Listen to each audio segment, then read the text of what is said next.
Hi everyone, welcome to learn to study. ഞാൻ Rafeeqa C T. ഇന്നത്തെ വീഡിയോയിൽ നമ്മൾ ഫിനാൻഷ്യൽ അക്കൗണ്ടിങ്ങിലെ സെക്കൻഡ് മോഡ്യൂളായിട്ടുള്ള അക്കൗണ്ടിങ് ഫോർ ബ്രാഞ്ചസിനെ കുറിച്ചിട്ടാണ് എക്സ്പ്ലെയിൻ ചെയ്യാനായിട്ട് ഉദ്ദേശിക്കുന്നത്. അപ്പോൾ ഈ വീഡിയോയിൽ നമ്മൾ അതിൻ്റെ മീനിങ്, അതുപോലെ തന്നെ definition, features, then meaning of branch accounting, അതിൻ്റെ നീഡ്സ്, അതേപോലെ തന്നെ ഒബ്ജക്റ്റീവ്സ്, ഇത്രയും ഭാഗങ്ങളാണ് ഉൾപ്പെടുത്തിയിട്ടുള്ളത്. ഓക്കെ, അപ്പോൾ ഫസ്റ്റ് നമുക്ക് എന്താണ് അക്കൗണ്ടിങ് ഫോർ ബ്രാഞ്ചസിലെ എന്താണ് ഒരു ബ്രാഞ്ച് എന്നുള്ളത് നോക്കാം. ഓക്കെ, അപ്പോൾ എന്താ ബ്രാഞ്ച് എന്ന് പറഞ്ഞു കഴിഞ്ഞാൽ, അതായത് ഒരു കമ്പനി, ഒരു ബിസിനസ് ഫേം, അതിൻ്റെ ഒരു ഹെഡ് ഓഫീസ് ഒരു പെർട്ടിക്കുലർ പ്ലേസിലായിരിക്കും. ഇപ്പോൾ ലൈക്ക് ഹെഡ് ഓഫീസ് അതിൻ്റെ മുംബൈയിലാണെന്നുണ്ടെങ്കിൽ ഈ കമ്പനിക്ക് അതിൻ്റെ ബ്രാഞ്ചുകൾ, അതായത് ഒരുപാട് അതിൻ്റെ ശാഖകൾ പല സ്ഥലത്തും ഈ മെയിൻ കമ്പനീൻ്റെ, ഇപ്പോൾ ഈ ഹെഡ് ഓഫീസ് എന്ന് പറയുമ്പോൾ ഇതൊരു മെയിൻ കമ്പനിയാണ് വരുന്നത്. ഇപ്പോൾ ലൈക്ക് റിലയൻസ്, ഇപ്പോൾ റിലയൻസ് ഒരു മെയിൻ കമ്പനിയാണ്. പക്ഷേ ഈ റിലയൻസിൻ്റെ, ഇപ്പോൾ റിലയൻസ് ഡ്രസ് മെറ്റീരിയൽസ് ഉണ്ട്, അവർ കൊടുക്കുന്ന ഡ്രസ്സിൻ്റെ ഐറ്റംസ് ഉണ്ട്. ഇപ്പോൾ ട്രെൻഡ്സ് ഉണ്ട്, റിലയൻസ് ട്രെൻഡ്സ് ഉണ്ട്. ഓക്കെ, അപ്പോൾ ഇത് മെയിൻ അവരുടെ ആസ്ഥാനം, അതായത് അതിൻ്റെ മെയിൻ ആ ഒരു ഫേം വരുന്നത് ഒരു പെർട്ടിക്കുലർ പ്ലേസിലായിരിക്കും. അതായത് ആ ഫേം രജിസ്റ്റർ ചെയ്തിട്ടുള്ളത് ഏത് സ്ഥലത്താണോ ആ സ്ഥലത്തുള്ള ആ ഫേമിനെയാണ് നമ്മൾ അതിൻ്റെ ഹെഡ് ഓഫീസ് എന്ന് പറയുന്നത്, മെയിൻ ആയിട്ടുള്ള മെയിൻ ബ്രാഞ്ച് എന്ന് പറയുന്നത്. അപ്പോൾ അത് മുംബൈയിലാണ് അത് രജിസ്റ്റർ ചെയ്തിട്ടുള്ളതെങ്കിൽ, ഇപ്പോൾ ഈ ഒരു പെർട്ടിക്കുലർ കമ്പനി മുംബൈയിലാണ് രജിസ്റ്റർ ചെയ്തിട്ടുള്ളതെങ്കിൽ അതിൻ്റെ ഹെഡ് ഓഫീസ് എവിടെയാണ് വരിക, മെയിൻ ബ്രാഞ്ച് എവിടെയാണ് വരിക, മുംബൈയിലാണ് വരിക. അപ്പോൾ ഈ കമ്പനിക്ക് ഇപ്പം നമ്മളുടെ ഇന്ത്യയിലും വിദേശത്തുമായിട്ട്, അല്ലെങ്കിൽ ഇന്ത്യയിൽ തന്നെ പല സ്ഥലത്തും എന്ത് ചെയ്യാൻ പറ്റും, ഇതിൻ്റെ ശാഖകൾ, അതായത് ഇതിൻ്റെ ചെറിയ ചെറിയ ഷോപ്പുകൾ തുടങ്ങാനായിട്ട് സാധിക്കും. അപ്പോൾ അങ്ങനെ ഇപ്പോൾ കേരളത്തിൽ ഒരു ഷോപ്പ് തുടങ്ങുകയാണെന്നുണ്ടെങ്കിൽ, ഇപ്പോൾ റിലയൻസിൻ്റെ ഒരു ഫേം അല്ലെങ്കിൽ ഒരു ബിസിനസ് സ്ഥാപനം കേരളത്തിൽ തുടങ്ങുകയാണെന്നുണ്ടെങ്കിൽ അതിനെയാണ് നമ്മൾ എന്ത് പറയുന്നത്, അതിൻ്റെ ബ്രാഞ്ച് എന്ന് പറയുന്നത്. ഓക്കെ, അപ്പോൾ ഇതിൻ്റെ മെയിൻ കമ്പനി അല്ല, പകരം ആ മെയിൻ കമ്പനീൻ്റെ ഒരു സബ്ബായിട്ട് വരുന്നതാണ് ഈ ബ്രാഞ്ച് എന്ന് പറയുന്നത്. ഇപ്പോൾ വേറൊരു എക്സാമ്പിൾസ് ഒക്കെ പറയുകയാണെന്നുണ്ടെങ്കിൽ, ഇപ്പോൾ KFC നിങ്ങൾ കേട്ടിട്ടുണ്ടാവും. ഇപ്പോൾ നമ്മളൊക്കെ KFCയിലൊക്കെ പോകുന്നതാണ്. ഇപ്പോൾ KFCൻ്റെ ആസ്ഥാനം എന്ന് പറയുന്നത്, അല്ലെങ്കിൽ അത് രജിസ്റ്റേർഡ് ചെയ്തിട്ടുള്ളത് ഒരു US കമ്പനി ആയിട്ടാണ്, യുണൈറ്റഡ് സ്റ്റേറ്റ്സിലാണ് അത് രജിസ്റ്റർ ചെയ്തിട്ടുള്ളത്. അപ്പോൾ അതിൻ്റെ ഹെഡ് ഓഫീസ് വരുന്നത്, മെയിൻ ഫേം വരുന്നത് എവിടെയാണ്, US-ലാണ്. ഓക്കെ, അപ്പോൾ KFC പക്ഷേ ഇന്ത്യയിലൊട്ടാകെ ഇതിൻ്റെ ഒരുപാട് ബ്രാഞ്ചസ് ഉണ്ട്, മറ്റ് കൺട്രികളിലൊക്കെ ഇതിൻ്റെ ബ്രാഞ്ചസ് ഉണ്ട്. അപ്പോൾ അതുകൊണ്ട് തന്നെ അത് നമുക്ക് ഇതിനൊരു എക്സാമ്പിളായിട്ട് പറയാം. അതുപോലെ തന്നെ മെക്ഡൊണാൾഡ്, അതേപോലെ തന്നെ ഇപ്പോൾ ഡോമിനോസ് പിസ്സ ഒക്കെ നിങ്ങൾ കേട്ടിട്ടുണ്ടാവും. അപ്പോൾ ഇതൊക്കെ ഇങ്ങനെ വരുന്ന ഫേമുകളാണ്. അപ്പോൾ എന്താണ് ചുരുക്കി പറഞ്ഞ ബ്രാഞ്ച് എന്ന് പറഞ്ഞു കഴിഞ്ഞാൽ, ഒരു മെയിൻ ഫേമിൻ്റെ സബ്ബായിട്ട് പ്രവർത്തിക്കുന്ന ഫേമുകളെയാണ് നമ്മൾ എന്ത് പറയുന്നത്, ബ്രാഞ്ച് എന്ന് പറയുന്നത്. ഓക്കെ, അപ്പോൾ മീനിങ് ഓഫ് ബ്രാഞ്ച് എന്ന് പറഞ്ഞു കഴിഞ്ഞാൽ, വാട്ട് ഈസ് ബ്രാഞ്ച്, ക്വസ്റ്റ്യന് ചോദിക്കാൻ സാധ്യതയുള്ളതാണ് എക്സാമിന്. What you mean by branch, definition of a branch, അല്ലെങ്കിൽ ഡിഫൈൻ ബ്രാഞ്ച് അക്കൗണ്ടിങ്, അല്ലെങ്കിൽ what you mean by branch accounting, ഇങ്ങനെയൊക്കെ നമുക്ക് 3 മാർക്സ് ക്വസ്റ്റ്യന് ഇമ്പോർട്ടൻ്റ് ആയിട്ട് വരുന്ന ഒരു ഏരിയയാണ് ഇത്. അപ്പോൾ 3 മാർക്സ് ക്വസ്റ്റ്യന് ഷുവറായിട്ട് ചോദിക്കുന്ന ഒരു ക്വസ്റ്റ്യനാണ് either define branch or meaning of branch, അല്ലെങ്കിൽ വാട്ട് ഈസ് ബ്രാഞ്ച് അക്കൗണ്ടിങ്, അല്ലെങ്കിൽ അതിൻ്റെ ഡെഫിനിഷൻ. അപ്പോൾ അത് പഠിച്ചു വെക്കുക. അപ്പോൾ എന്താണ് ബ്രാഞ്ച് എന്ന് പറഞ്ഞു കഴിഞ്ഞാൽ, A branch is an extension or sub division of A large business. ഒരു വലിയ ബിസിനസ്സിൻ്റെ ഒരു സബ് ഡിവിഷൻ അല്ലെങ്കിൽ അതിൻ്റെ ഒരു എക്സ്റ്റെൻഷനെയാണ് നമ്മൾ ബ്രാഞ്ച് എന്ന് പറയുന്നത്. It is A chain of shops functioning in different localities under the control of the head office. അപ്പോൾ ഹെഡ് ഓഫീസിൻ്റെ കൺട്രോളിൽ ഡിഫറെൻറ്റ് ലൊക്കാലിറ്റീസിൽ, അതായത് ഡിഫറെൻറ്റ് ഏരിയയിൽ ഫങ്ഷൻ ചെയ്യുന്ന ചെറിയ ചെറിയ ഫേമുകൾ, ഈ ഒരു മെയിൻ ഫേമിൻ്റെ ചെറിയ ചെറിയ സബ്ബായിട്ട് വരുന്ന, അല്ലെങ്കിൽ അതിൻ്റെ എക്സ്റ്റെൻഡ് ചെയ്തിട്ട് വരുന്ന ചെറിയ ഫേമുകളെയാണ്, അല്ലെങ്കിൽ ബിസിനസ് സ്ഥാപനങ്ങളെയാണ് നമ്മൾ ബ്രാഞ്ച് എന്ന് പറയുന്നത്. Okay, in short, branches are sections or divisions of an enterprise located in different places controlled by a head office. അപ്പോൾ ഒരു ഹെഡ് ഓഫീസ് കൺട്രോൾ ചെയ്യുന്ന ഒരു ഫേമിൻ്റെ ചെറിയ ചെറിയ ഡിവിഷൻസ്, അല്ലെങ്കിൽ ആ ഫേമിൻ്റെ ചെറിയ ചെറിയ സെക്ഷൻസ്, ഇപ്പോൾ ഒരു ബിസിനസ്സിൻ്റെ ചെറിയ ചെറിയ സെക്ഷൻസ്, അല്ലെങ്കിൽ അതിൻ്റെ ചെറിയ ചെറിയ ഡിവിഷൻസ്, അല്ലെങ്കിൽ അതിൻ്റെ ബ്രാഞ്ച്, അതിൻ്റെ ശാഖകൾ ഒരു ഇപ്പോൾ ഒരു കൺട്രിയിലോ അല്ലെങ്കിൽ ഡിഫറെൻറ്റ് ലൊക്കാലിറ്റീസിൽ, ഡിഫറെൻറ്റ് ഏരിയയിൽ, ഡിഫറെൻറ്റ് പ്ലേസസിൽ അത് പ്രവർത്തിക്കുകയാണ്. പക്ഷെ അത് കൺട്രോൾ ചെയ്യുന്നത് ആരാണ്, അതിൻ്റെ ഹെഡ് ഓഫീസാണ്. ഹെഡ് ഓഫീസ് എന്ന് പറയുമ്പോൾ എവിടെയാണോ അത് രജിസ്റ്റർ ചെയ്തിട്ടുള്ളത് ആ സ്ഥലത്തുള്ള അതിൻ്റെ ബ്രാഞ്ചിനെയാണ്, അല്ലെങ്കിൽ ആ ഫേമിനെയാണ് ഹെഡ് ഓഫീസ്, അല്ലെങ്കിൽ അതിൻ്റെ മെയിൻ ബ്രാഞ്ച് എന്ന് പറയുന്നത്. ഓക്കെ, ഇപ്പോൾ നമുക്ക് SBI ഒക്കെ അങ്ങനെയുള്ളതാണ്. ഇപ്പോൾ SBI ബാങ്ക്സ് ഒക്കെ നിങ്ങൾ കേട്ടിട്ടുണ്ടാകും. SBI ഒക്കെ അങ്ങനെയുള്ളതാണ്. SBI പല ശാഖകളുണ്ട്. അപ്പോൾ ബാങ്കുകൾ ഒട്ടുമിക്കതും ഈ ബ്രാഞ്ച് റിലേറ്റഡ് ആയിട്ട് വരുന്ന ഫേമുകളാണ്. ഇപ്പോൾ ഒരുപാട് സ്ഥാപനങ്ങൾ ഇങ്ങനെ ഉണ്ട്, നമ്മൾ ഫ്രാഞ്ചൈസി കൊടുക്കുന്നതുണ്ട്. ഓക്കെ, സോ അതാണ് എന്തെന്ന് പറയുന്നത്, ബ്രാഞ്ച് എന്ന് പറയുന്നത്. ഇനി ഇതിൻ്റെ ഒരു ഡെഫിനിഷൻ പറയുകയാണെന്നുണ്ടെങ്കിൽ, ഡെഫിനിഷൻ ഓഫ് എ ബ്രാഞ്ച് പറയുകയാണെന്നുണ്ടെങ്കിൽ, ദി വേർഡ്സ് ഓഫ് എൽ.സി. ക്രോപ്പറിൻ്റെ അഭിപ്രായത്തിൽ branch is nothing but A department conducted at A distance place. Branch എന്ന് പറയുന്നത് എന്താണ്, ഒരു ഫേം അതിൻ്റെ ഒരു സെപ്പറേറ്റ് ഡിപ്പാർട്ട്മെൻറ്റ് വേറൊരു സ്ഥലത്ത് എടുക്കുകയാണെന്നുണ്ടെങ്കിൽ അതിനെയാണ് ബ്രാഞ്ച് എന്ന് പറയുന്നത്. അതാണ് ക്രോപ്പറിൻ്റെ അഭിപ്രായത്തിൽ ബ്രാഞ്ച് എന്ന് പറഞ്ഞു കഴിഞ്ഞാൽ. ഇനി എന്താണ് ബ്രാഞ്ച്, അതിൻ്റെ മീനിങ് നമ്മൾ പറഞ്ഞു. നെക്സ്റ്റ് അതിൻ്റെ ഫീച്ചേഴ്സ് ആണ്, or nature of a branch. ഒരു ബ്രാഞ്ചിൻ്റെ നേച്ചർ അല്ലെങ്കിൽ ക്യാരക്ടറിസ്റ്റിക്സ് അല്ലെങ്കിൽ ഫീച്ചേഴ്സ്. അപ്പോൾ നമുക്ക് എക്സാമിന് ഇപ്പോൾ ഇങ്ങനെയൊക്കെ ചോദിക്കാം, what you mean by branch, what are the various nature of branch or characteristics of branch, അല്ലെങ്കിൽ different features of branch. Okay, അപ്പോൾ ഫീച്ചർ, നേച്ചർ, ക്യാരക്ടറിസ്റ്റിക്സ്, ഇത് 3 രീതിയിൽ ക്വസ്റ്റ്യൻ ചോദിച്ചാലും സെയിം ആൻസറാണ്. അതേപോലെ തന്നെ ഇമ്പോർട്ടൻസ്, സിഗ്നിഫിക്കൻസ് ഇങ്ങനെ ചോദിച്ചു കഴിഞ്ഞാലും സെയിം ആണ്. സിഗ്നിഫിക്കൻസ് ഓഫ് ബ്രാഞ്ച് അക്കൗണ്ടിങ് എന്ന് പറയുന്നത് തന്നെയാണ് ഇമ്പോർട്ടൻസ് ഓഫ് ബ്രാഞ്ച് അക്കൗണ്ടിങ് അല്ലെങ്കിൽ need of branch accounting. Okay, അപ്പോൾ അതൊക്കെ സെയിം ആൻസർ ആയിട്ടാണ് വരിക. ഓക്കെ, അപ്പോൾ എന്താ പറയുന്നത്, important characteristics or features or nature of branches are follows. ഒന്നാമത്തെ പറയുന്നത് എന്താണ്, it is not a separate legal entity. Branch എന്ന് പറയുന്നത് ഒരു സെപ്പറേറ്റ് ലീഗൽ എൻറ്റിറ്റി അല്ല. ഇപ്പോൾ നമുക്കറിയാം ബിസിനസ് എന്ന് പറയുന്നത് ഒരു സെപ്പറേറ്റ് ലീഗൽ എൻറ്റിറ്റിയാണ്, അതിനൊരു സെപ്പറേറ്റ് നിലനിൽപ്പ് തന്നെയുണ്ട്. പക്ഷേ ബ്രാഞ്ച് ഒരു സെപ്പറേറ്റ് ലീഗൽ എൻറ്റിറ്റി അല്ല, but it is connected with the main office അല്ലെങ്കിൽ മെയിൻ ബ്രാഞ്ചായിട്ട് കണക്ട് ചെയ്തിട്ടുള്ള ഒരു സെപ്പറേറ്റ് ഡിപ്പാർട്ട്മെൻറ്റ് അല്ലെങ്കിൽ ഒരു സെക്ഷനാണ് എന്ത്, ബ്രാഞ്ച് എന്ന് പറയുന്നത്. ദെൻ രണ്ടാമത്തേത്, it is A separate profit centre. അത് ഒരു സെപ്പറേറ്റ് ഒരു പ്രോഫിറ്റ് സെൻറ്ററാണ്. അപ്പോൾ മെയിൻ ബ്രാഞ്ചിൽ നിന്നും അപേക്ഷിച്ച് അതൊരു സെപ്പറേറ്റ് നമുക്ക് ആ കമ്പനിക്ക് പ്രോഫിറ്റ് നേടാൻ പറ്റുന്ന ഒരു സെൻറ്ററാണ്. Then its operations are controlled by the head office. അതിൻ്റെ ഓപ്പറേഷൻസ് ഫുള്ള് ആരാണ് കൺട്രോൾ ചെയ്യുന്നത്, ഹെഡ് ഓഫീസാണ് കൺട്രോൾ ചെയ്യുന്നത്. Then next, it sells the same goods or services as sold by the head office. Head office എന്തൊക്കെ goods ആണോ അല്ലെങ്കിൽ എന്തൊക്കെ services ആണോ പ്രൊവൈഡ് ചെയ്യുന്നത് അല്ലെങ്കിൽ എന്തൊക്കെ ഗുഡ്സ് ആണോ സെയിൽ ചെയ്യുന്നത്, ആ സെയിം ഗുഡ്സ് അല്ലെങ്കിൽ സർവീസസ് മാത്രമേ അതിൻ്റെ ബ്രാഞ്ചിനും ചെയ്യാനായിട്ട് കഴിയുള്ളൂ. Next, capital in the branch is invested by the head office.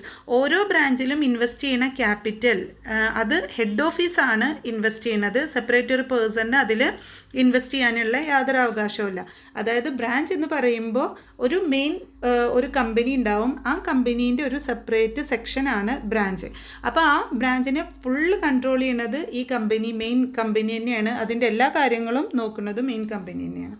Then next, A branch may be dependent, independent and foreign branch. Branch എന്ന് പറയുമ്പോൾ 3 ടൈപ്പ് ബ്രാഞ്ചാണ് വരുന്നത്. ഒന്ന് ഡിപ്പെൻഡൻറ്റ് ബ്രാഞ്ച്. ഡിപ്പെൻഡൻറ്റ് ബ്രാഞ്ച് എന്ന് പറഞ്ഞു കഴിഞ്ഞാൽ ഫുള്ളായിട്ട് മെയിൻ ഓഫീസിനെ ഡിപ്പെൻഡ് ചെയ്യുന്നതാണ് ഡിപ്പെൻഡൻറ്റ് ബ്രാഞ്ച്. അതായത് അവർ അക്കൗണ്ട്സ് മെയിൻറ്റെയിൻ ചെയ്യുക ഒന്നും ചെയ്യില്ല, എല്ലാ കാര്യങ്ങളും ആരാണ് നോക്കുക, ഈ മെയിൻ ബ്രാഞ്ചാണ് നോക്കുക. ദെൻ രണ്ടാമത്തേത് ഇൻഡിപെൻഡൻറ്റ് ബ്രാഞ്ചാണ്. കുറച്ചൊക്കെ ആ ബ്രാഞ്ചാണ് കാര്യങ്ങൾ നോക്കുന്നത്, പക്ഷേ മെയിൻ ബ്രാഞ്ചിൻ്റെ കൺട്രോൾ ഉണ്ടാവും. ദെൻ നെക്സ്റ്റ് ഫോറിൻ ബ്രാഞ്ചാണ്. ഫോറിൻ ബ്രാഞ്ച് പറഞ്ഞു കഴിഞ്ഞാൽ ഇപ്പോൾ ഒരു US കമ്പനി നമ്മൾ ഇന്ത്യയിൽ ഒരു ബ്രാഞ്ച് തുടങ്ങുകയാണെന്നുണ്ടെങ്കിൽ അതിനെയാണ് ഫോറിൻ ബ്രാഞ്ച് എന്ന് പറയുന്നത്. ഇപ്പോൾ ലൈക്ക് KFC ഒക്കെ പറയുന്ന പോലെ. Okay, so that is branch, അതിൻ്റെ definition. Then features. Then next important ആയിട്ടുള്ള ഏരിയ ആണ് എന്ത്, ബ്രാഞ്ച് അക്കൗണ്ടിങ് എന്ന് പറഞ്ഞാൽ എന്താണ്. അപ്പോൾ മീനിങ് ഓഫ് ബ്രാഞ്ച് അക്കൗണ്ടിങ് എന്താണ്, ബ്രാഞ്ച് അക്കൗണ്ടിങ് എന്ന് പറഞ്ഞു കഴിഞ്ഞാൽ അപ്പോൾ നമ്മൾ ബ്രാഞ്ചിൽ ഫോളോ ചെയ്യുന്ന അക്കൗണ്ടിങ്ങിനെയാണ് ബ്രാഞ്ച് അക്കൗണ്ടിങ് എന്ന് പറയുന്നത്. അക്കൗണ്ടിങ് എന്താണെന്ന് നമുക്കറിയാം അല്ലേ. അവിടെ നമ്മൾ ട്രാൻസാക്ഷൻസ് നമ്മൾ കളക്ട് ചെയ്യണോ, അത് റെക്കോർഡ് ചെയ്യണോ, അത് നമ്മൾ ക്ലാസിഫൈ ചെയ്യണോ, അത് സമ്മറൈസ് ചെയ്യണോ, അതുപോലെ തന്നെ balance sheet, trading account, profit and loss അക്കൗണ്ടൊക്കെ നമ്മൾ ഉണ്ടാക്കണം. അപ്പോൾ ആ ഫങ്ഷൻസ് ഒക്കെ വരുന്നതാണ് അക്കൗണ്ടിങ്. ഈ അക്കൗണ്ടിങ് നമ്മളൊരു ബ്രാഞ്ചിൽ അപ്ലൈ ചെയ്യുകയാണെന്നുണ്ടെങ്കിൽ അതാണ് എന്ത്, ബ്രാഞ്ച് അക്കൗണ്ടിങ് എന്ന് പറയുന്നത്. സോ ബ്രാഞ്ച് അക്കൗണ്ടിങ്ങിൻ്റെ മീനിങ് ഇമ്പോർട്ടൻ്റ് ആണ്, വെരി ഇമ്പോർട്ടൻ്റ് ആണ്. എക്സാമിന് ഷുവറായിട്ട് ചോദിക്കുന്ന ക്വസ്റ്റ്യൻ ആണ് എന്താണ് ബ്രാഞ്ച് അക്കൗണ്ടിങ് എന്നുള്ളത്. അപ്പോൾ എന്താണ് meaning, branch accounting is A process through which accounting system of a branch is maintain. ഒരു ബ്രാഞ്ചിൻ്റെ അക്കൗണ്ടിങ് സിസ്റ്റം നമ്മൾ എങ്ങനെയാണോ മെയിൻറ്റെയിൻ ചെയ്യുന്നത് അല്ലെങ്കിൽ ഏത് രീതിയിലാണോ മെയിൻറ്റെയിൻ ചെയ്യുന്നത് ആ പ്രോസസ്സിനെയാണ് നമ്മൾ ബ്രാഞ്ച് അക്കൗണ്ടിങ് എന്ന് പറയുന്നത്. ഇനി വേറൊരു ഡെഫിനിഷൻ പറയുകയാണ്, in other words, accounting system adopted to control the financial activities of a branch is known as branch accounting. അപ്പോൾ ഒരു ബ്രാഞ്ചിൻ്റെ ഫിനാൻഷ്യൽ ആക്ടിവിറ്റീസ് കൺട്രോൾ ചെയ്യാൻ വേണ്ടിയിട്ട് നമ്മൾ അഡോപ്റ്റ് ചെയ്തിട്ടുള്ള അക്കൗണ്ടിങ് സിസ്റ്റത്തിനെയാണ് ബ്രാഞ്ച് അക്കൗണ്ടിങ് എന്ന് പറയുന്നത്. ഞാൻ നേരത്തെ പറഞ്ഞു തന്നെ, ഇപ്പോൾ അക്കൗണ്ടിങ്ങിൻ്റെ ഫങ്ഷൻസ് നമ്മളൊരു ബ്രാഞ്ചിൻ്റെ ഫിനാൻഷ്യൽ ആക്ടിവിറ്റീസ് കൺട്രോൾ ചെയ്യാനും അല്ലെങ്കിൽ അത് നമുക്ക് ഓപ്പറേറ്റ് ചെയ്യാനൊക്കെ വേണ്ടി നമ്മൾ അഡോപ്റ്റ് ചെയ്യുകയാണെന്നുണ്ടെങ്കിൽ അതിനെയാണ് എന്ത് പറയുന്നത്, ബ്രാഞ്ച് അക്കൗണ്ടിങ് എന്ന് പറയുന്നത്. ഇനി വേറൊരു മീനിങ് നോക്കി നോക്കൂ. ഇൻ ഷോർട്ടായിട്ട് നമുക്ക് എങ്ങനെ പറയാം, branch accounting is concerned with accounting of branches. Branch accounting എന്ന് പറഞ്ഞു കഴിഞ്ഞാൽ ബ്രാഞ്ചസിൻ്റെ അക്കൗണ്ടിങ് ആയിട്ട് റിലേറ്റ് ചെയ്തിട്ടുള്ളതാണ് ബ്രാഞ്ച് അക്കൗണ്ടിങ് എന്ന് പറയുന്നത്. അപ്പോൾ എക്സാമിന് ഷുവറായിട്ട് ചോദിക്കുന്ന ഒരു ക്വസ്റ്റ്യനാണ്, what you mean by branch accounting. മനസ്സിലായെന്ന് വിചാരിക്കുന്നു. ദെൻ നെക്സ്റ്റ് ഇനി ഇതിൽ പറയാനുള്ളത് need or objectives of branch accounting ആണ്. അപ്പോൾ need or objectives of branch accounting എന്തൊക്കെ നീഡ്സാണ് വരുന്നത്? നീഡ് ഇപ്പോൾ നോക്കി നോക്കൂ. ഇപ്പോൾ നിങ്ങളടുത്ത് ക്വസ്റ്റ്യൻ ചോദിക്കുകയാണ്, what are the various needs of branch accounting? ഈ ആൻസറാണ്. What are the various objectives of branch accounting? ഈ ആൻസറാണ് വരുന്നത്. Then what are the significance of branch accounting? എന്താണ് വരുന്നത്? ഈ സെയിം ആൻസറാണ് വരുന്നത്. What are the importance of branch accounting? ഈ സെയിം ആൻസറാണ് വരുന്നത്. അപ്പം നീഡ്, ഇമ്പോർട്ടൻസ്, സിഗ്നിഫിക്കൻസ്, ഒബ്ജക്റ്റീവ്സ് എല്ലാത്തിനും സെയിം ആൻസറാണ്. എന്താണെന്ന് നോക്കി നോക്കൂ. ഒന്ന്, to ascertain profit or loss of each branch. ഓരോ ബ്രാഞ്ചിൻ്റെയും പ്രോഫിറ്റ് അല്ലെങ്കിൽ ലോസ് നമുക്ക് നിർണ്ണയിക്കാൻ വേണ്ടിയിട്ട് എന്ത് ഹെൽപ്പ് ചെയ്യുന്നുണ്ട്? ബ്രാഞ്ച് അക്കൗണ്ടിങ് ഹെൽപ്പ് ചെയ്യുന്നുണ്ട്. അപ്പോൾ ഓരോ ബ്രാഞ്ചിൻ്റെയും പ്രോഫിറ്റ് അല്ലെങ്കിൽ ലോസ് നിർണ്ണയിക്കാൻ വേണ്ടിയിട്ടാണ് അല്ലെങ്കിൽ അത് അസർട്ടൈൻ ചെയ്യാൻ വേണ്ടിയിട്ടാണ് നമ്മൾ ബ്രാഞ്ച് അക്കൗണ്ടിങ് യൂസ് ചെയ്യുന്നത്. ദെൻ രണ്ടാമത്തത്, to ascertain the financial position of each branches. ഓരോ ബ്രാഞ്ചിൻ്റെയും ഫിനാൻഷ്യൽ പൊസിഷൻ മനസ്സിലാക്കാൻ വേണ്ടിയിട്ട് അല്ലെങ്കിൽ അത് അസർട്ടൈൻ ചെയ്യാനാണ് ബ്രാഞ്ച് അക്കൗണ്ടിങ് യൂസ് ചെയ്യുന്നത്. അപ്പോൾ ഫിനാൻഷ്യൽ പൊസിഷൻ നമ്മൾ എങ്ങനെ മനസ്സിലാക്കുക? That is through preparation of the balance sheet അല്ലേ. പ്രോഫിറ്റ് ഓർ ലോസ് എങ്ങനെ മനസ്സിലാക്കുക? That is through preparation of trading and profit or loss account. Then next, to help in controlling branches. ബ്രാഞ്ചസിനെ control ചെയ്യാൻ വേണ്ടിയിട്ട് നമ്മൾ യൂസ് ചെയ്യുന്നതാണ് എന്ത്? Branch accounting. Then next, to assess the progress and performance of each branch. ഓരോ ബ്രാഞ്ചിൻ്റെയും progress അല്ലെങ്കിൽ അതിൻ്റെ പെർഫോമൻസ് അസസ് ചെയ്യുക. അത് നമുക്ക് അനലൈസ് ചെയ്യാനും അത് എത്രത്തോളം ഉണ്ടെന്ന് മെഷർ ചെയ്യാനൊക്കെ വേണ്ടിയിട്ടാണ് ബ്രാഞ്ച് അക്കൗണ്ടിങ് യൂസ് ചെയ്യുന്നത്. അല്ലെങ്കിൽ ബ്രാഞ്ച് അക്കൗണ്ടിങ്ങിലൂടെ നമുക്ക് ഓരോ ബ്രാഞ്ചിൻ്റെയും ഫിനാൻഷ്യൽ പെർഫോമൻസ് അത് മനസ്സിലാക്കാനും അതിൻ്റെ പ്രോഗ്രസ് എത്രത്തോളം ഉണ്ട് എന്നുള്ളത് നിർണ്ണയിക്കാനൊക്കെ ആയിട്ട് സഹായിക്കും. Then next, to ascertain the requirement of stock and cash for each branch. ഓരോ ബ്രാഞ്ചിലേക്കും ഇനി എത്രത്തോളം ക്യാഷ് ആവശ്യമായിട്ട് വരും, അതേപോലെ തന്നെ എത്രത്തോളം സ്റ്റോക്ക് ആവശ്യമായിട്ട് വരും. അപ്പോൾ ഇതൊക്കെ മനസ്സിലാക്കാനും അതിൻ്റെ നീഡ് അല്ലെങ്കിൽ റിക്വയർമെൻറ്റ്സ് നമുക്ക് അസർട്ടൈൻ ചെയ്യാനൊക്കെയാണ് ബ്രാഞ്ച് അക്കൗണ്ടിങ് യൂസ് ചെയ്യുന്നത് അല്ലെങ്കിൽ അതിൻ്റെ നീഡ് എന്ന് പറയുന്നത്. Then next, to ascertain whether the branch should be expanded or closed. അപ്പോൾ നമുക്കിപ്പോൾ ഒരു ബ്രാഞ്ച് പ്രോഫിറ്റ് അല്ല അല്ലെങ്കിൽ അതിൻ്റെ ഫിനാൻഷ്യൽ പൊസിഷൻ ഗുഡ് അല്ല എന്നുണ്ടെങ്കിൽ നമ്മളത് ക്ലോസ് ചെയ്യേണ്ടി വരും. അല്ല, അത് നല്ല പ്രോഫിറ്റ് കിട്ടുന്ന ഒരു ബ്രാഞ്ചാണെന്നുണ്ടെങ്കിൽ നമ്മളത് എക്സ്പാൻഡ് ചെയ്യേണ്ടി വരും. അപ്പോൾ ആ പെർട്ടിക്കുലർ ബ്രാഞ്ച് എക്സ്പാൻഡ് ചെയ്യണോ അല്ലെങ്കിൽ അത് ക്ലോസ് ചെയ്യണോ എന്നൊക്കെയുള്ള തീരുമാനം എടുക്കുന്നത് ദാറ്റ് ഈസ് ത്രൂ ഇതിലൂടെയാണ്, ബ്രാഞ്ച് അക്കൗണ്ടിങ്ങിലൂടെയാണ്. Then next, to determine the quantity of stock held by each branch at the end of an accounting period. Okay, അപ്പം ഒരു അക്കൗണ്ടിങ് പീരിയഡിൽ ആ പെർട്ടിക്കുലർ ബ്രാഞ്ചിൽ എത്രത്തോളം സ്റ്റോക്ക് ഉണ്ട്, എത്ര ക്വാണ്ടിറ്റി ഓഫ് സ്റ്റോക്ക് അത് അവിടെ കീപ്പ് ചെയ്തിട്ടുണ്ട് അല്ലെങ്കിൽ നിലവിലുണ്ട്, അതൊക്കെ ഡിറ്റർമിൻ ചെയ്യാൻ അല്ലെങ്കിൽ എത്രത്തോളം സ്റ്റോക്ക് നമ്മൾ മെയിൻറ്റെയിൻ ചെയ്യണം, ഇതൊക്കെ തീരുമാനിക്കുന്നതും ഏതിലൂടെയാണ്? ബ്രാഞ്ച് അക്കൗണ്ടിങ്ങിലൂടെയാണ്. നെക്സ്റ്റ് എന്താണ്? To ascertain whether the branch is yielding a satisfactory rate of return on capital invested in it. അപ്പോൾ ഒരു ബ്രാഞ്ചിൽ നമ്മൾ ഇൻവെസ്റ്റ് ചെയ്ത ക്യാപിറ്റൽ നിന്ന് നമുക്ക് സാറ്റിസ്ഫൈ ചെയ്യുന്ന രീതിയിൽ അതിന്ന് റിട്ടേൺ കിട്ടുന്നുണ്ടോ ഇല്ലേ എന്ന് മനസ്സിലാക്കാൻ, അത് അസർട്ടൈൻ ചെയ്യാൻ അല്ലെങ്കിൽ അനലൈസ് ചെയ്യാനൊക്കെ ബ്രാഞ്ച് അക്കൗണ്ട് യൂസ് ചെയ്യണോ. ദെൻ ലാസ്റ്റ് പറയുന്നത് എന്താണ്? To comply the audit requirements under the companies act 2013. ഇപ്പോൾ 2013 കമ്പനീസ് ആക്ട് പ്രകാരം ഓഡിറ്റ് റിക്വയർമെൻറ്റ്സ് ഒക്കെ പൂർത്തിയാക്കാനോ അല്ലെങ്കിൽ അത് നടപ്പിലാക്കാനൊക്കെ വേണ്ടിയിട്ട് ബ്രാഞ്ച് അക്കൗണ്ടിങ് നമ്മൾ തയ്യാറാക്കൽ നിർബന്ധമാണ്. ഓക്കെ, അപ്പോൾ ഇത്രയാണ് ഇതിൻ്റെ നീഡ്സ് അല്ലെങ്കിൽ ഒബ്ജക്റ്റീവ്സ് അല്ലെങ്കിൽ സിഗ്നിഫിക്കൻസ് ഓർ ഇമ്പോർട്ടൻസ് എന്ന് പറയുന്നത്. അപ്പോൾ നിങ്ങൾക്കിത് മനസ്സിലായെന്ന് വിചാരിക്കുന്നു. എക്സാമിന് ഷുവറായിട്ട് ചോദിക്കുന്ന ഒരു ക്വസ്റ്റ്യനാണ് എന്ത്? Needs, importance or objectives. ഇതിലേതെങ്കിലുമൊക്കെ രീതിയിൽ നമുക്ക് ക്വസ്റ്റ്യൻ ചോദിക്കും. അപ്പോൾ ബ്രാഞ്ച് അക്കൗണ്ടിങ്ങിൻ്റെ മീനിങ് വളരെ ഇമ്പോർട്ടൻ്റ് ആയിട്ട് പഠിക്കുക. അതേപോലെ തന്നെ നീഡ്സ് ഓർ ഒബ്ജക്റ്റീവ്സ് ഇത് എന്ത് ചെയ്യുക? ഇമ്പോർട്ടൻ്റ് ആണ്, വെരി ഇമ്പോർട്ടൻ്റ് ആണ്. 6 മാർക്സിനൊക്കെ ചോദിക്കാൻ സാധ്യതയുള്ള ക്വസ്റ്റ്യനാണ് ഷോർട്ട് എസ്സേ ആയിട്ട്. ഓക്കെ, ദെൻ നെക്സ്റ്റ് ടോപ്പിക്കിലേക്ക് പോവാം. That is types of branches. Next നമുക്ക് പറയാനുള്ളത് ഡിഫറെൻറ്റ് ടൈപ്സ് ഓഫ് ബ്രാഞ്ചസ് ആണ്. അപ്പോൾ ഏതൊക്കെയാണ് ഡിഫറെൻറ്റ് ടൈപ്സ് ഓഫ് ബ്രാഞ്ചസ്? നമ്മൾ ഓൾറെഡി അതിൻ്റെ ഫീച്ചറിൽ പറഞ്ഞു. ഡിപ്പെൻഡൻറ്റ് ബ്രാഞ്ചും ഇൻഡിപെൻഡൻറ്റ് ബ്രാഞ്ചും ഫോറിൻ ബ്രാഞ്ചും 3 ടൈപ്പാണ് വരിക. അപ്പോൾ ടൈപ്സ് ഓഫ് ബ്രാഞ്ചസ് നമുക്ക് 2 രീതിയിൽ ക്ലാസിഫൈ ചെയ്യാം. ഒന്ന് ഇൻലാൻഡ് ബ്രാഞ്ചസും 2 ഫോറിൻ ബ്രാഞ്ചസും. ഇൻലാൻഡ് ബ്രാഞ്ചസ് എന്ന് പറഞ്ഞാൽ എന്താണ്? Within the country. ഇപ്പോൾ നമ്മളുടെ ഹോസ്റ്റ് കൺട്രിയിൽ, ഇപ്പോൾ നമ്മളുടെ രാജ്യം ഏതാണോ ആ രാജ്യത്തിനകത്ത് തന്നെ വരുന്ന ബ്രാഞ്ചുകളെയാണ് ഇൻലാൻഡ് ബ്രാഞ്ചസ് എന്ന് പറയുന്നത്. അപ്പോൾ ഇൻലാൻഡ് ബ്രാഞ്ചസിൽ 2 ടൈപ്പാണ് വരുന്നത്. ഒന്ന് ഡിപ്പെൻഡൻറ്റ് ബ്രാഞ്ചസും ഒന്ന് ഇൻഡിപെൻഡൻറ്റ് ബ്രാഞ്ചസും. ഡിപ്പെൻഡൻറ്റ് ബ്രാഞ്ച് എന്ന് പറഞ്ഞു കഴിഞ്ഞാൽ എന്താണ്? ഡിപ്പെൻഡ് ചെയ്യുന്നത്, അതായത് മെയിൻ ബ്രാഞ്ചിനെ എല്ലാ കാര്യത്തിനും ഡിപ്പെൻഡ് ചെയ്യുന്നതാണ് ഡിപ്പെൻഡൻറ്റ് ബ്രാഞ്ച്. ഇൻഡിപെൻഡൻറ്റ് ബ്രാഞ്ച് എന്ന് പറഞ്ഞാൽ എന്താണ്? ഇൻഡിപെൻഡൻ്റ് ആയിട്ട് നിലനിൽക്കുന്നത്, നമുക്കൊരാളുടെ ഒരു സഹായമൊന്നുമില്ലാതെ നമുക്ക് സ്വന്തം കാലിൽ നിൽക്കാൻ പറ്റുന്നതാണ് ഇൻഡിപെൻഡൻറ്റ്. ഫോറിൻ ബ്രാഞ്ച് എന്ന് പറഞ്ഞാൽ എന്താണ്? ഒരു രാജ്യത്തിലുള്ള ഒരു കമ്പനീൻ്റെ ശാഖ അല്ലെങ്കിൽ അതിൻ്റെ ബ്രാഞ്ച് മറ്റൊരു രാജ്യത്ത് നമ്മൾ തുടങ്ങുകയാണെങ്കിൽ അത് ഫോറിൻ ബ്രാഞ്ചാണ്. ഇപ്പോൾ ലൈക്ക് KFC ഒക്കെ നമ്മളൊരു എക്സാമ്പിൾ പറഞ്ഞു, മെക്ഡൊണാൾഡൊക്കെ ഒരു എക്സാമ്പിൾ പറഞ്ഞു. അപ്പോൾ അത് നമുക്ക് എന്താണ്? ഫോറിൻ ബ്രാഞ്ചിന് നമുക്കൊരു എക്സാമ്പിൾ പറയാം. ഇപ്പോൾ ഇൻലാൻഡ് ബ്രാഞ്ചിന് ഒരു എക്സാമ്പിൾ പറയുകയാണെന്നുണ്ടെങ്കിൽ ഇപ്പോൾ SBI പോലുള്ളത്, അല്ലെങ്കിൽ റിലയൻസ്, ടാറ്റ, ഇതൊക്കെ നമുക്കൊരു എക്സാമ്പിളായിട്ട് പറയാം. ഓക്കെ. അപ്പോൾ then next there are 3 types of branches. ഒന്ന് dependent branch, 2 independent branch, 3 foreign branch. ഇനി ഡിപ്പെൻഡൻറ്റ് ബ്രാഞ്ചിനെ കുറിച്ചിട്ടാണ് പറയുന്നത്. അപ്പോൾ ഡിപ്പെൻഡൻറ്റ് ബ്രാഞ്ച് എന്താണ്? ഓൾറെഡി നമ്മൾ പറഞ്ഞു, ഒരു മെയിൻ ബ്രാഞ്ചിനെ ഡിപ്പെൻഡ് ചെയ്യുന്ന ബ്രാഞ്ചാണ് ഡിപ്പെൻഡൻറ്റ് ബ്രാഞ്ച്. ഓക്കെ, അപ്പോൾ അത് സ്വന്തമായിട്ട് എന്ത് ചെയ്യില്ല, അവർ അക്കൗണ്ട്സോ കാര്യങ്ങളോ ഒന്നും മെയിൻറ്റെയിൻ ചെയ്യില്ല എന്ന് നമ്മൾ പറഞ്ഞു. Okay, what you mean by dependent branch? എക്സാമിന് ചോദിക്കുന്ന ക്വസ്റ്റ്യനാണ്, ഇമ്പോർട്ടൻ്റ് ഏരിയയാണ്. എന്താണ് ഡിപ്പെൻഡൻറ്റ് ബ്രാഞ്ച്?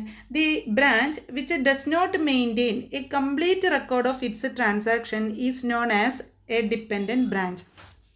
അപ്പോൾ ഏതൊരു ബ്രാഞ്ചാണോ അതിൻ്റെ റെക്കോർഡ്സ് കംപ്ലീറ്റ് ആയിട്ട് മെയിൻറ്റെയിൻ ചെയ്യാത്തത്, അതായത് അതിൻ്റെ ഫിനാൻഷ്യൽ റെക്കോർഡ്സ് മെയിൻറ്റെയിൻ ചെയ്യാൻ ഏതൊരു ബ്രാഞ്ചാണോ അതിൻ്റെ മെയിൻ ഓഫീസിനെ അല്ലെങ്കിൽ ഹെഡ് ഓഫീസിനെ ആശ്രയിക്കുന്നത്, അത്തരം ബ്രാഞ്ചുകളെയാണ് നമ്മൾ ഡിപ്പെൻഡൻറ്റ് ബ്രാഞ്ച് എന്ന് പറയുന്നത്. ഓക്കെ, അപ്പോൾ ഡിപ്പെൻഡൻറ്റ് ബ്രാഞ്ചിൻ്റെ കുറച്ച് ഫീച്ചേഴ്സ് ഒന്ന് നോക്കി നോക്കൂ. എന്താണ് ഡിപ്പെൻഡൻറ്റ് ബ്രാഞ്ച്? അതിൽ ഇൻക്ലൂഡ് ചെയ്തിട്ടുള്ള കുറച്ച് കാര്യങ്ങളാണ്. എന്തൊക്കെ പറയുന്നത്? It cells goods received from the head office.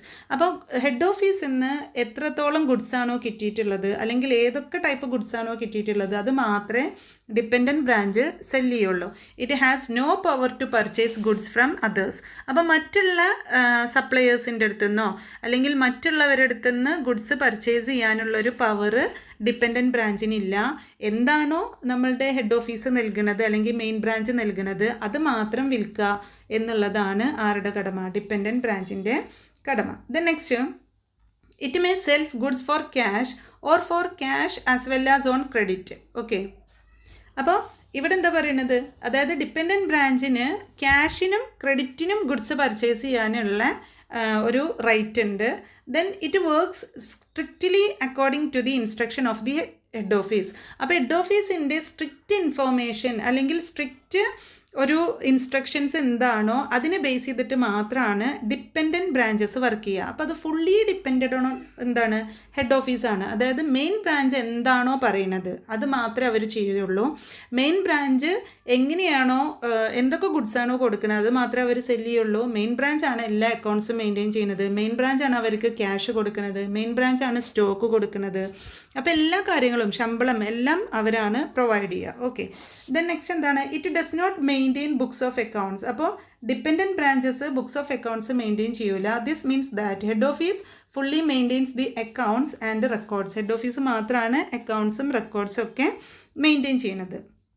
Then next, the branch maintains only cash book and records of its debtors. Branch maintain ചെയ്യുന്നത് ക്യാഷ് ബുക്കും അതേപോലെ തന്നെ ഡെപ്റ്റേഴ്സിൻ്റെ റെക്കോർഡ്സും മാത്രമാണ്. ഓക്കെ, അപ്പോൾ ഇതാണ് ഡിപ്പെൻഡൻറ്റ് ബ്രാഞ്ച് എന്ന് പറയുന്നത്. ഇനി അതിൻ്റെ ഫീച്ചേഴ്സ് ആണ് characteristics of dependent branches. Dependent ബ്രാഞ്ചസിൻ്റെ ഫീച്ചേഴ്സ്. ഓക്കെ, അപ്പോൾ എന്തൊക്കെ ഫീച്ചറാണ് വരുന്നത്? ദി ഫോളോയിങ് ഫീച്ചേഴ്സ് ആണ് പറയുന്നത്. ഒന്ന്, branches mainly sells goods supplied by the head office. Already നമ്മൾ പറഞ്ഞാണ്. Then the head office may send goods to branch at cost price or invoice price. ഇത് വളരെ ഇമ്പോർട്ടൻ്റ് ആണ്. അപ്പോൾ ബ്രാഞ്ച് കൊടുക്കുന്ന ഗുഡ്സ് മാത്രമേ ആര് വിൽക്കുള്ളൂ? ഡിപ്പെൻഡൻറ്റ് ബ്രാഞ്ച് വിൽക്കുള്ളൂ. അതായത് മെയിൻ ഓഫീസ് കൊടുക്കണേ, മെയിൻ കമ്പനി നമ്മളെ ഹെഡ് ഓഫീസ് ഉണ്ടല്ലോ, അത് കൊടുക്കണേ ഗുഡ്സ് മാത്രമേ ഡിപ്പെൻഡൻറ്റ് ബ്രാഞ്ച് സെല്ല് ചെയ്യുള്ളൂ. അപ്പോൾ മെയിൻ ബ്രാഞ്ചിന് ഡിപ്പെൻഡൻറ്റ് ബ്രാഞ്ചിന്, അതായത് ഹെഡ് ഓഫീസിന് ഡിപ്പെൻഡൻറ്റ് ബ്രാഞ്ചിന് ഗുഡ്സ് എങ്ങനെ സെൻഡ് ചെയ്യാം? 2 രീതിയിൽ സെൻഡ് ചെയ്യാം. ഒന്ന് കോസ്റ്റ് പ്രൈസിനും കൊടുക്കാം, രണ്ടാമത്തത് ഇൻവോയ്സ് പ്രൈസിനും കൊടുക്കാം. Okay, then next branches sell goods for cash. Branches ക്യാഷിന് ഗുഡ്സ് സെല് ചെയ്യും. They sells goods on credit only if they are authorised to do. നമ്മളപ്പോൾ ഫീച്ചേഴ്സിൽ പറഞ്ഞിട്ടുണ്ടായിരുന്നു, ബ്രാഞ്ചിന് ക്യാഷിലോ അല്ലെങ്കിൽ ക്രെഡിറ്റിലോ 2 രീതിയിലും അവർക്ക് സെയിൽ ചെയ്യാം എന്ന് പറഞ്ഞിട്ടുണ്ടായിരുന്നു. ഗുഡ്സ് അവർക്ക് വിൽക്കാം, പക്ഷേ അവർക്ക് ക്യാഷിന് വിൽക്കാനാണ് കൂടുതൽ പെർമിഷൻ ഉള്ളത്. ക്രെഡിറ്റിന് വിൽക്കണം എന്നുണ്ടെങ്കിൽ ഇപ്പോൾ മെയിൻ ബ്രാഞ്ച്, അതായത് ഹെഡ് ഓഫീസ് അങ്ങനെ ചെയ്യാനുള്ള അനുവാദം അല്ലെങ്കിൽ അതിനൊരു ഓതറൈസേഷൻ ആർക്ക് കൊടുക്കണം? ഈ ബ്രാഞ്ചിന് കൊടുക്കണം. അപ്പോൾ അവർ അതിന് സമ്മതിച്ചെങ്കിൽ മാത്രമേ, അല്ലെങ്കിൽ ഒരു അനുവാദം കൊടുത്തെങ്കിൽ മാത്രമേ അവർക്ക് ക്രെഡിറ്റിന് വിൽക്കാൻ പറ്റുള്ളൂ. അതർവൈസ് അവർക്ക് വിൽക്കാനായിട്ട് സാധിക്കില്ല. ദ നെക്സ്റ്റ് പോയിന്റ് എന്താണ്? That is cash collected is either remitted daily to the head office. അപ്പോൾ നമ്മൾ ക്യാഷ് കളക്ട് ചെയ്യുന്നത് ഒന്നുകിൽ നമ്മൾ ഹെഡ് ഓഫീസിൽ പോയിട്ട് നേരിട്ട് എന്ത് ചെയ്യണം, അത് നമ്മൾ ഡെയിലി കൊടുക്കണം. ഇപ്പോൾ ദൂരത്തുള്ള ബ്രാഞ്ചുകൾക്കൊന്നും ഇപ്പോൾ ഹെഡ് ഓഫീസിൽ കൊണ്ടുപോയിട്ട് പൈസ കൊടുക്കാൻ പറ്റില്ല. അപ്പോൾ അവരെന്ത് ചെയ്യണം, നിയറസ്റ്റ് ബാങ്കിൽ ഹെഡ് ഓഫീസിൻ്റെ പേരിൽ ഹെഡ് ഓഫീസിൻ്റെ അക്കൗണ്ടിലേക്ക് ആ ക്യാഷ് ഡെപ്പോസിറ്റ് ചെയ്യണം.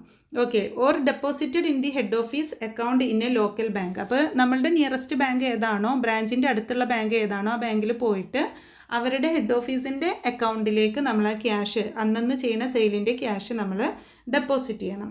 Okay, the next all major expenses are paid directly by the head office. ഇപ്പോൾ മേജറായിട്ട് വരുന്ന എല്ലാ എക്സ്പെൻസസും ഹെഡ് ഓഫീസ് നേരിട്ടാണ് ചിലവാക്കുക. ഇപ്പോൾ എന്തെങ്കിലും ചെറിയ ചെറിയ പെറ്റിയായിട്ട് വരുന്ന എക്സ്പെൻസസ് ഒക്കെ ആ ബ്രാഞ്ച് ഇറ്റ് സെൽഫ് തന്നെയാണ് മെയിൻറ്റെയിൻ ചെയ്യുന്നത്.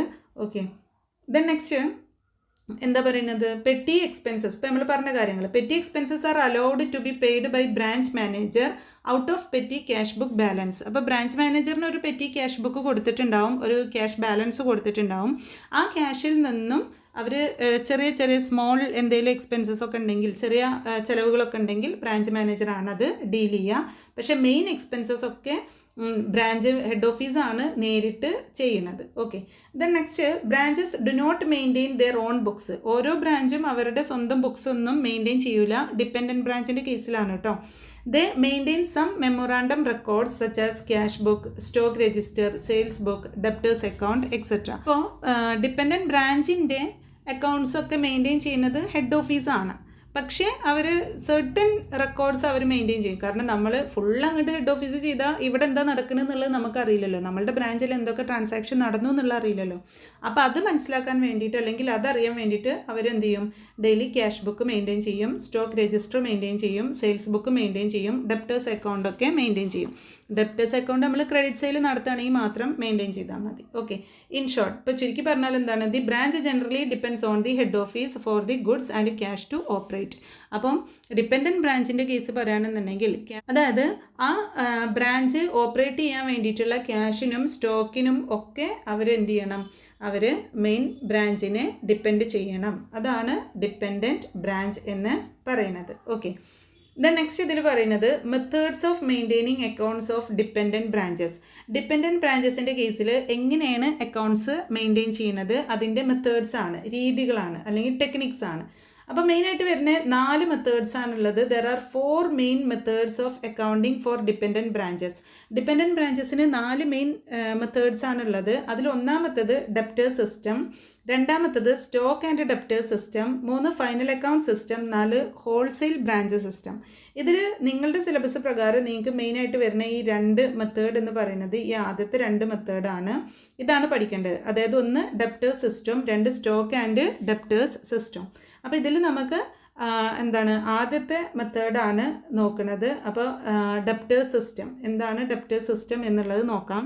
ഓക്കെ, അപ്പോൾ ഡെപ്റ്റേഴ്സ് സിസ്റ്റവും ഇനിയിപ്പോൾ സ്റ്റോക്ക് രണ്ടാമത്തെ method stock and debtor system ഒക്കെ ആണെങ്കിൽ തന്നെ ഇവിടെ നിങ്ങൾ ശ്രദ്ധിക്കേണ്ട ഒരു കാര്യം, നിങ്ങൾക്ക് ഇതിന് കുറേ പ്രൊഫോമ തന്നിട്ടുണ്ട്. ഓരോ അക്കൗണ്ടിലും എന്തൊക്കെ കാര്യങ്ങളാണ് വരുന്നത്, എങ്ങനെയാണ് അത് മെയിൻറ്റെയിൻ ചെയ്യേണ്ടത് എന്നുള്ളൊരു പ്രൊഫോമ തന്നിട്ടുണ്ട്. അതേപോലെ തന്നെ നിങ്ങൾക്ക് ജേണൽ എൻട്രി തന്നിട്ട് ഇപ്പോൾ നോക്കി നോക്കൂ, ഇങ്ങനെ പ്രൊഫോമ തന്നിട്ടുണ്ടാകും. അപ്പോൾ ഈ പ്രൊഫോമ നിങ്ങൾ പഠിച്ചു കഴിഞ്ഞ് കഴിഞ്ഞാൽ നിങ്ങൾക്ക് ഈ ബ്രാഞ്ച് അക്കൗണ്ടിങ് വളരെ എളുപ്പമായിട്ട് ചെയ്യാം.